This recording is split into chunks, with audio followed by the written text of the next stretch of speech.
त्रिदेवी वीणा पाणी माँ भगवती सरस्वती के श्री चरणों की वंदना करके,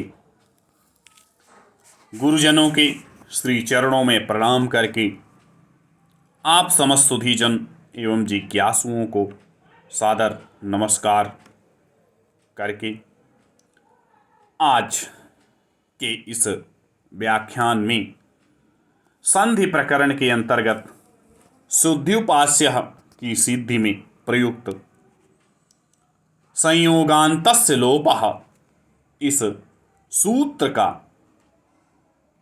अध्ययन, व्याख्यान, विचार करेंगे।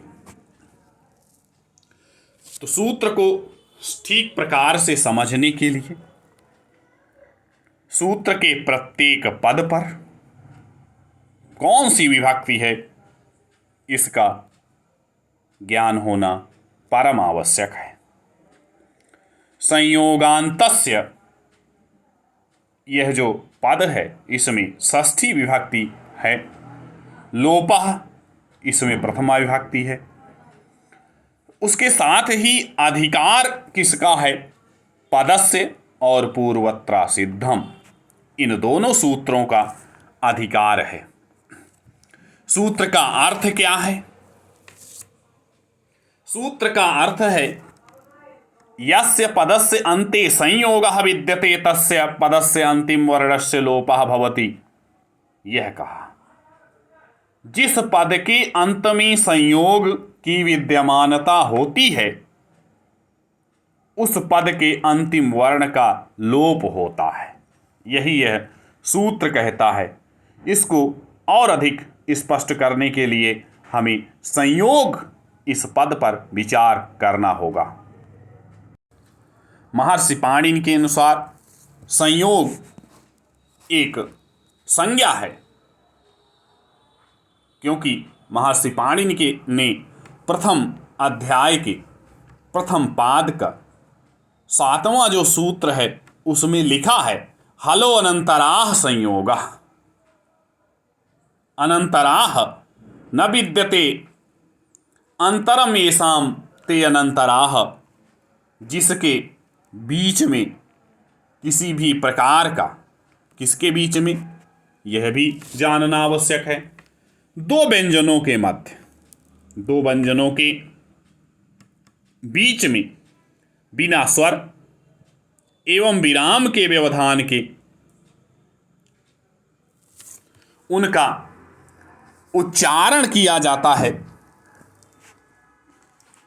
तो उनकी संयोग संज्ञा होती है। संयोग इस नाम से जाना जाता है। इस प्रकार का जो संयोग है, जिस पद के अंत में हो उस पद के अंतिम वर्ण का लोप हो जाता है। ये सूत्र यही कहता है। इस सूत्र का अर्थ भी यही है।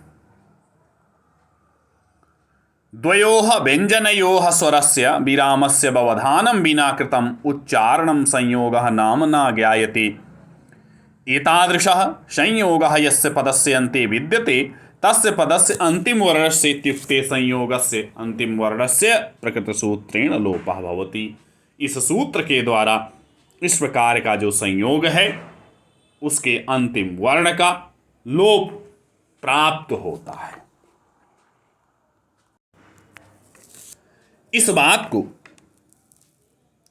उदाहरण के द्वारा स्पष्ट किया जाएगा। सुधी उपास्य में इकार के स्थान पर या और अनचिचा इससे द्वित्व हो करके क्या बन गया?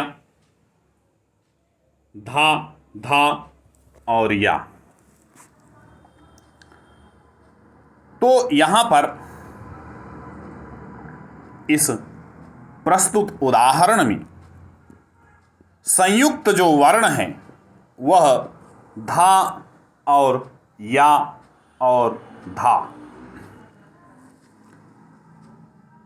इन संयुक्त वर्णों में धा, धा, या जो हैं उनकी संयोग संज्ञा है। क्यों संयोग संज्ञा है? क्योंकि इन वर्णों के बीच में स्वर और विसर्ग का कोई व्यवधान प्राप्त नहीं है, इसलिए यहां पर इनकी संयोग संज्ञा है। और संयोग संज्ञा होने से जो अंतिम वर्ण है सु धा धा या यकार का अलो अंत्यस्य इस परिभाषा सूत्र से लोप प्राप्त होता है। तो यह जो सूत्र है संयोगांतस्य लोपः, इससे